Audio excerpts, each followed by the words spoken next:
প্রথমে জানতে চাইবো সেই মাংস বিক্রেতা থেকে এখন এই পর্যন্ত আসছেন, এখন কেমন আছেন? এই তো আলহামদুলিল্লাহ ভালো আছে। একসময় মাংস নিয়ে ব্যস্ত ছিলেন, এখন খাবার হোটেল নিয়ে ব্যস্ত আছেন, কেমন কাটছে?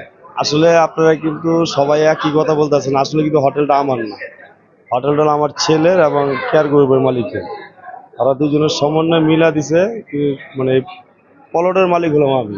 আসলে যেহেতু ছেলে দিছে এই জন্য কিন্তু একটু ব্যস্ততা, মানে একটু দৌড়াদৌড়ি। আগে প্রথম দিকে অনেক প্রচণ্ড লোক ছিল না, তো প্রচণ্ড চাপও ছিল, এখনো চাপ আছে। কিন্তু ওরা ওই ওই চাপটা করার জন্য লোক নাই, ওই জন্য একটু কাজ করছিল, এই জন্য ব্যস্ত ছিলাম। এখন আল্লাহর মতে মোটামুটি কিছু লোক আসছে বা আরো আসতেছে, একটু আল্লাহর মতে পেশারিরা কমে আইছে, দোয়া করবেন। আরেকটা কথা হলো যে আপনারা জানেন যে আমার ছেলে এই ব্যবসা করে নাই কখনো, আমরাও করি নাই। একটু ভুল ত্রুটি হলে আপনারা একটু ক্ষমা দৃষ্টিকে দেখেন, কারণ আস্তে আস্তে সবই ঠিক হয়ে যাব। আপনারা দোয়া করবেন এবং ওরে সহযোগিতার লেগে অনেক পরামর্শ দিবেন আপনারা, এই আর কি। হঠাৎ করেই মাংস বিক্রি থেকে এরকম হোটেলের আয়োজন বা এরকম স্পেশাল খাবার কিভাবে মাথায় আসলো বা কিভাবে নিয়ে আসলো? এটা আসলে হলো আমার ছেলের, এটা আমার ছেলে, এটা মানে ওর আগে থেকেই পরিকল্পনা ছিল যে ও একটা মানে হোটেল ব্যবসা করবে। তা আমার ইচ্ছা ছিল সৎভাবে, মানে ভালোভাবে বিক্রি করব এবং কম দামে বিক্রি করার জন্য আমার এই উপদেশ ছিল এইটাই।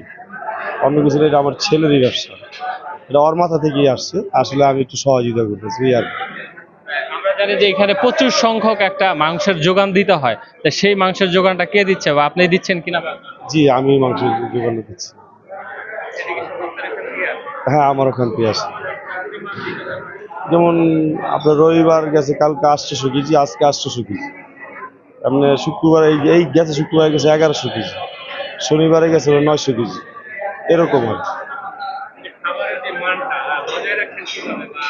এটা আসলে খাবারের মানটা ওই যে আমার ছেলে, আমি কেয়ার গ্রুপের মালিকের ওই যে চিটাগাং বাবুর্চি আনছে চট্টগ্রামতে, ওই বাবুর্চি দিয়েই আর কি খাবারের মান, এবং মশলাগুলো ওখান থেকে আনতে হয়।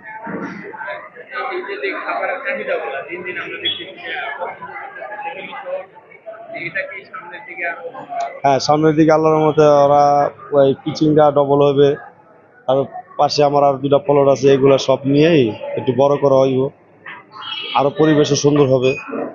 ওরা তো জানতো না যে এরকম মানে একটা সারা পাইব। আল্লাহর মধ্যে সবকিছুই পরিষ্কার পরিচ্ছন্ন, সবকিছু ঠিক হয়ে যাবে, দোয়া করবেন আপনারা, আমার সহযোগিতা করবেন। যারা পছন্দ করছে সবশেষ তাদের উদ্দেশ্যে আপনি কি বলতে চান, বা যারা খেতে চায়? কি বুঝলাম না। এটার যে আরো কোনো নতুন কোনো শাখা তৈরি করবেন কিনা আপনারা, বা যেহেতু আসলে তো আপনারা জানেন যে এটা 1 তারিখে আমার ছেলে ওপেনিং করছে। এটা যদি ওই, এটা ওর ইচ্ছা, আসলে আমারই না, এটা ওই এখান থেকে ওই কিভাবে ওই শাখা খুলবে, কিভাবে ওই বড় হবে, এটা ওর ব্যাপার। কিন্তু আমি বাবা হিসাবে সহযোগিতা করার প্রয়োজন ওটাই করবো আর কি। এখন পর্যন্ত যতটুকু চেয়েছে আপনার কাছে সর্বটুকু সাহায্য পেয়েছে কিনা? অবশ্যই অবশ্যই।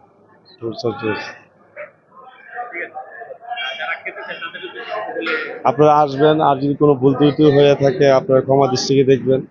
আসলে আমার ছেলেটা নতুন, এই ব্যবসা ওই কখনো করে নাই, আমরাও করি নাই। আসলে আস্তে আস্তে সব ঠিক হয়ে যাবে, আপনারা দোয়া করবেন। এবং এখন ঠিক হইতে আছে, এটা আপনারা জানেন।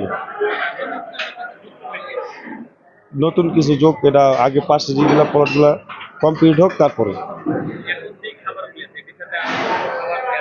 অবশ্যই ওরা যোগ করার চিন্তা ভাবনা আছে, তবে হোটেলটা বড় করে নিক আগে।